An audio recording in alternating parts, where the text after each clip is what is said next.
Okay, righty. He'll be here in a few minutes. Who's that? Eric. Ah, brilliant. Fantastic. So that just leaves Sid, who I know about, and George Turner. Ross. And Ross. And Ross, yeah. Actually. When are they doing that today? Well, it should be, yeah. Should be. I mean, this is the deadline for it, so. Basically, I'm doing cannonballs now. You ready? Yep, sorry, I'm ready, yeah. Yes, I'm doing diffusion and whatnot. Right. Basically, I'm just going to describe what diffusion is and what it does and why we have diffusion now. Diffusers are designed to scatter or disperse sound waves throughout a room, so you get like an even sound throughout the room, so you don't get any, so when you walk around the room, so you don't hear like certain bass frequencies or anything else like that.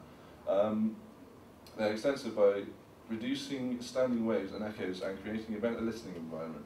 An acoustic design for a room that uses the sound absorption can leave a room feeling like a tunnel, like basically, so uneven sound and whatnot.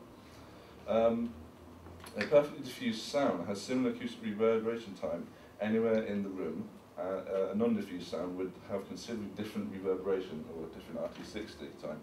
As the listener moved around the room, virtually all rooms and spaces are non-diffused, in other words, square rooms. Like you can get certain rooms with diagonals in recording studios, which will slightly diffuse the room, but not a lot, and it helps with Room spaces are highly non-diffused, and ones where the acoustic absorption is unevenly distributed around the space, or where two different waves are present. The diffusion of a sound field can be measured by taking reverberation time measurements at a large number of points in the room, then taking the standing deviation on these decay times. Alternatively, the spatial distribution of the sound can be examined. Small sound spaces generally have a very poor diffusion characteristics and low frequencies due to room nodes. Right. Probably no one actually got any of that because I was talking too fast, but still, I'm reading. Different types of diffusion.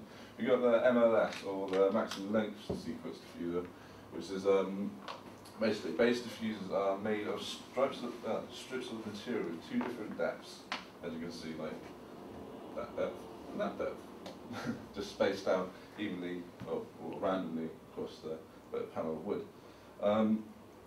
The placement of these stripes follows an MLS. The width of the strips is smaller than or equal to half of the wavelength of the frequency, where the maximum scattering effect is desired. In ideal situations, small vertical walls should be placed between lower stripes, improving the scattering effect in the case of tangential sound incidents. The bandwidth of these devices is rather limited. 1 octave above the design frequency, they have half, like a flat surface, something like that. Right. Quadratic residue diffusers. Ugh, big words. A new design was discovered called a quadratic residue diffuser, which is that one over there, which is different levels.